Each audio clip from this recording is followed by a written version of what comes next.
لو حبايبي شوفوا المخ الحلو الجميل ده، العسلية ده عملناها ازاي؟ تعالوا نشوف عملناها ازاي مع بعض.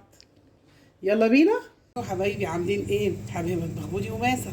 النهارده ان شاء الله هنعمل اكلة بنجيبها كلنا من بره، جميلة جدا بس بتبقى غالية قوي. النهارده نعمل المخ، بس هنعمله في البيت بطريقة حلوة مع بعض. ويلا نشوف هنعمل ايه.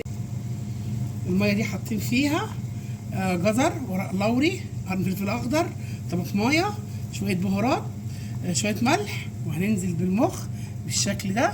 اهم شيء الخطوه دي اساسيه جدا في المخ. وهنزل بحاجه كمان برضه عشان ترفع الزفاره معانا. هننزل بقى مع بعض بشويه خل كده تمام قوي. هتاخد 5 دقايق وهنطلعها بعد كده وهنشتغل، وهتاكلي احلى مخ. يعني مش عايزه اقولك من جماله وحلاوته.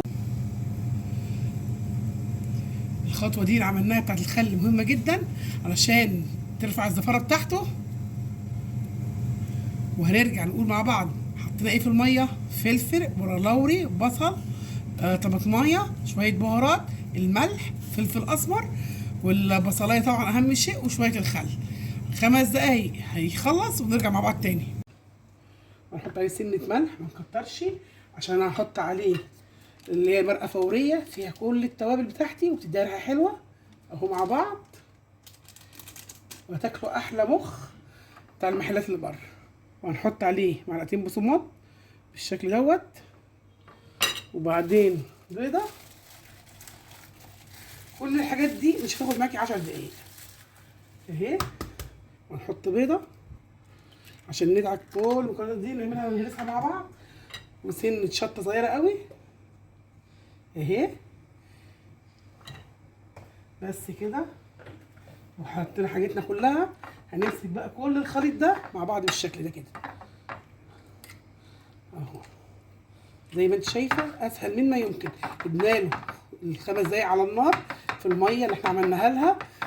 البصلايه، ورق اللوري، الجزرايه، سنه البهارات، الملح، الفلفل الاسمر، كل ده في الميه. وحطينا الخل عشان يرفع اي زفاره فيها. وخلاص على كده ادي المخ بتاعنا اللي هيتعمل زي البانيه بالظبط.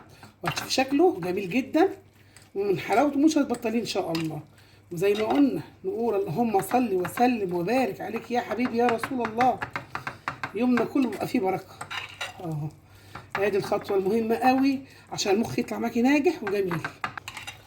خلاص كده احط الزيت على النار يسخن ونرجع مع بعض نشتغل. يا حبايبي تبلنا كل المخ قدامنا وحاجتنا وحاطين هنا الفيجيتار اهو.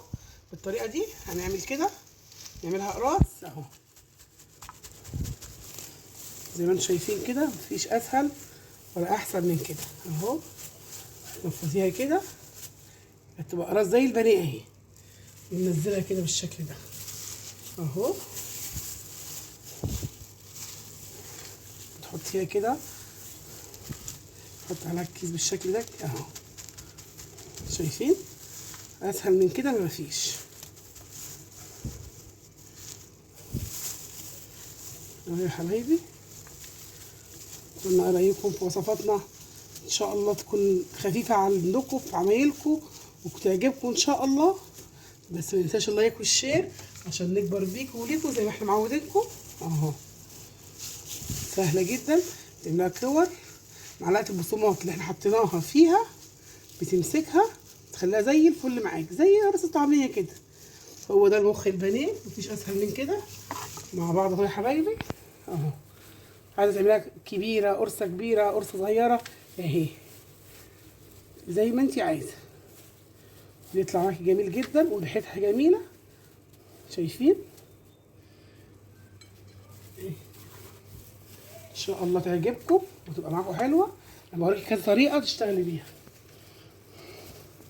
انا حاطه الطاسه على النار طبعا، هنشتغل بدول قدامكم. يلا هننزل باول واحده اهو. قلنا ايه رايكم في الحركات والتكات الجميله دي؟ اسهل من كده مفيش، ولا هتشمي زفاره ولا هتشمي اي حاجه. ان شاء الله يبقى جميل معاكي. اخلص بقى الكميه كلها. تعالوا مع بعض نخلص الباقي عمال ما القطه تخلص اللي فيها. يا حبايبي بخلص قدامكم ومشغلين الطاسه على النار. اسهل من كده مفيش. ما شاء الله جميل. اللهم صل على وسلم وبارك عليك يا حبيبي يا رسول الله. حاجه زي العسل قدامكم اهي. كل حاجه قدامكم. احنا قلنا بنعلم بناتنا وعرايسنا ما يقدرش يعملوا. شوف الطريقه سهله ازاي وحلوه وان شاء الله تعجبكم. تعالوا بقى نشوف الطاسه واوريكم ايه عملنا قد ايه اهو. بس يا حبايبي خلصنا المخ بتاعنا الجميل اللي ما خدش معانا وقت. طريقه سهله جدا. طريقه البانيه جميله وشكله حلو وريحته جميله جدا. اهم شيء عشان ما تحسيش ليه زفاره في الخطوه بتاعتها ال5 دقايق اللي بننزلهم في الميه السخنه. الجزرايه وقرن الفلفل والبصلايه ومعلقه الخل والورق اللوري وتحط كل الكلام دوت والفلفل قرن فلفل والملح والفلفل الاسمر. ده كله الميكس ده كله في البهارات والتوابل بيرفع عنه اي زفاره. تمام. وخلاص عملناه. الطريقه بتاعتنا اهي جميل جدا ما شاء الله. قولوا ايه رايكم في الوصفه بتاعتنا. وبألف هنا وشفا للي هياكله واللي يجرب الطريقه بتاعتنا. والسلام عليكم ورحمه الله وبركاته.